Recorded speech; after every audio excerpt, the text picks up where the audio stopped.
আসসালামু আলাইকুম। একটা গুরুত্বপূর্ণ রাজনৈতিক প্রশ্ন। অন্তর্বর্তী সরকার পুনর্গঠন করতে হলে যেসব আইনি প্রশ্ন সামনে আসবে, অর্থাৎ যদি ডক্টর মোহাম্মদ ইউনূস রিজাইন করেন অথবা ব্যাপকভাবে পুনর্গঠন যদি করতে হয়, যে অনেকগুলো উপদেষ্টা রিজাইন করলেন এবং আবার নতুন করে পুনর্গঠন করা, এই পুরো প্রক্রিয়াটা করতে গেলে যেসব আইনি প্রশ্ন সামনে আসবে সেগুলো আসলে সমাধান কিভাবে হবে তা নিয়ে একটি রিপোর্ট যুগান্তর পত্রিকায় বিবিসি বাংলা এটি প্রকাশ করেছে এবং বিবিসি বাংলার এই খবরটি যুগান্তরও সামনে এনেছে। আইনগত দিক থেকে অন্তর্বর্তী সরকার পুনর্গঠনের সুযোগ কতটা আছে, সরকার পুনর্গঠনের ক্ষেত্রে আইনি কোনো বাধা আছে কিনা, এসব প্রশ্ন উঠেছে। প্রধান উপদেষ্টার পদত্যাগের ভাবনা নিয়ে আলোচনার শুরু জুলাই গণঅভ্যুত্থানের নেতৃত্ব দেওয়া ছাত্রদের দল জাতীয় নাগরিক পার্টির আহ্বায়ক নাহিদ ইসলামের দেওয়া বক্তব্যের মাধ্যমে। বিবিসিকেই তিনি প্রথম বলেছিলেন যে তিনি ওই দিন সন্ধ্যায় প্রধান উপদেষ্টার বাসভবন রাষ্ট্রীয় অতিথি ভবন যমুনায় সাক্ষাৎ করেছেন এবং প্রধান উপদেষ্টা পদত্যাগ করতে পারেন মর্মে তার কাছে আভাস দিয়েছেন এবং বলেছেন যে প্রধান উপদেষ্টা পদত্যাগের কথা ভাবছেন। সুতরাং স্বাভাবিকভাবে প্রশ্ন উঠছে, যদি ডক্টর মোহাম্মদ ইউনূস পদত্যাগ করেন তাহলে দেশের সরকার ব্যবস্থা কিভাবে হবে, কিভাবে সরকার চলবে। আইনজীবীদের কেউ কেউ বলছেন যে সুপ্রিম কোর্টের মতামত নিয়ে দলগুলোর সমর্থনে অন্তর্বর্তী সরকার গঠন করা হয়েছে, ফলে এখন অধ্যাপক ইউনূস পদত্যাগ করলে কোনো সাংবিধানিক সংকট হবে না। তখন নতুন সরকার গঠনের প্রশ্ন আসবে। যদি ডক্টর ইউনূস পদত্যাগ করেন তাহলে তার পুরো ক্যাবিনেট পদত্যাগ করে, যেমন মন্ত্রিসভার মতন। তাদের ব্যাখ্যা হচ্ছে অধ্যাপক ইউনূস চলে গেলে রাষ্ট্রপতি তত্ত্বাবধায়ক সরকার গঠন করে দিতে পারেন। তখন রাষ্ট্রপতি তত্ত্বাবধায়ক সরকার গঠন করে দিতে পারেন, যে সরকার শুধু নির্বাচন করবে, আর কোনো কিছু না। সুপ্রিম কোর্টের আইনজীবী স্বাধীন মালিক পরিস্থিতিটাকে ভিন্নভাবে ব্যাখ্যা করেছেন।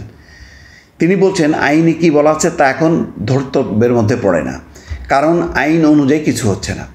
মানে গণঅভ্যুত্থানের পর একটা সরকারের পতন ঘটার পর সব কিছুই আর আইন বা নিয়মিত আইন বা সাংবিধানিক কাঠামোর মধ্যে চলে না, সেটা চলে একটা জনগণের ইচ্ছা আকাঙ্ক্ষা অনুযায়ী বা সুপ্রিম কোর্টের মতামতের যেভাবে প্রতিফলন ঘটাবে সেইভাবেই চলবে। আওয়ামী লীগ সরকারের সময় সংবিধানের পঞ্চদশ সংশোধনীর মাধ্যমে তত্ত্বাবধায়ক সরকার ব্যবস্থা বাতিল করা হয়। তবে রাজনৈতিক পট পরিবর্তনের পর গত বছরের ডিসেম্বরে পঞ্চদশ সংশোধনীর আংশিক বাতিল করেছে হাইকোর্ট।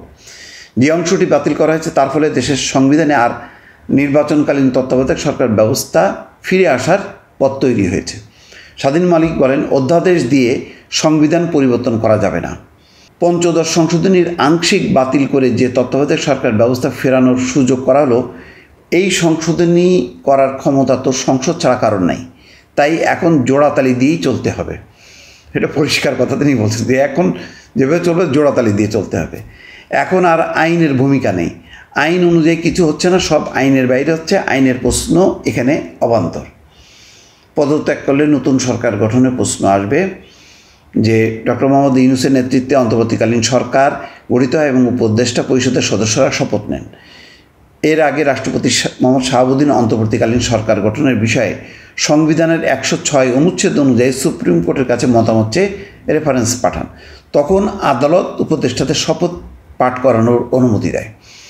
স্বাধীন মালিক বলছেন, রাজনৈতিক বাস্তবতার কারণে সংবিধানের বাইরে গিয়ে অন্তর্বর্তীকালীন সরকার গঠন করা হয়েছে, কিন্তু আপিল বিভাগের বড় 2 রায়ে বলা আছে এটা করা যায় না। কোনো কিছু দোহাই দিয়ে যা অসাংবিধানিক তাকে সাংবিধানিক বলা যাবে না। মঞ্জিল মোর্শেদ সুপ্রিম কোর্টের আইনজীবী বলছেন, গণঅভ্যুত্থানের মুখে আওয়ামী লীগ সরকারের পতনের পর একটা শূন্যতা তৈরি হয়েছিল। তখন প্রয়োজনের তাগিদে একটি সরকার গঠন করা হয়েছে এবং সরকারের বৈধতা নিয়ে কেউ কোনো আপত্তি করে নাই। এটির আইনগত প্রশ্নও তখন উত্থাপন করা হয়নি। তবে মোহাম্মদ ইউনূস যদি পদত্যাগ করেন তাহলে কোনো সাংবিধানিক সংকট হবে না উল্লেখ করে মঞ্জিল মোর্শেদ বলছেন, উনি পদত্যাগ করলে নতুন সরকার গঠনের প্রশ্ন আসবে। উনি যদি থাকেনও নির্বাচন করতে গেলে তত্ত্বাবধায়ক সরকারের নাম দিয়ে সরকার গঠন করা যাবে।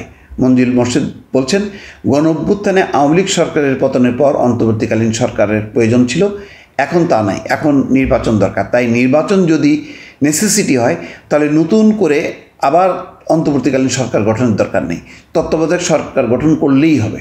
রাইট, এখন তো সামনে প্রসঙ্গটা হচ্ছে নির্বাচন। সেই নির্বাচনটা কে করবে? অন্তর্বর্তীকালীন সরকার নিয়ে অনেকেরই আপত্তি, যেখানে রাজনৈতিক পক্ষপাতদুষ্ট ব্যক্তিরা আছেন। সুতরাং এখন আর অন্তর্বর্তীকালীন সরকার না, এখন তত্ত্বাবধায়ক সরকার বিষয়টা সামনে চলে এসছে।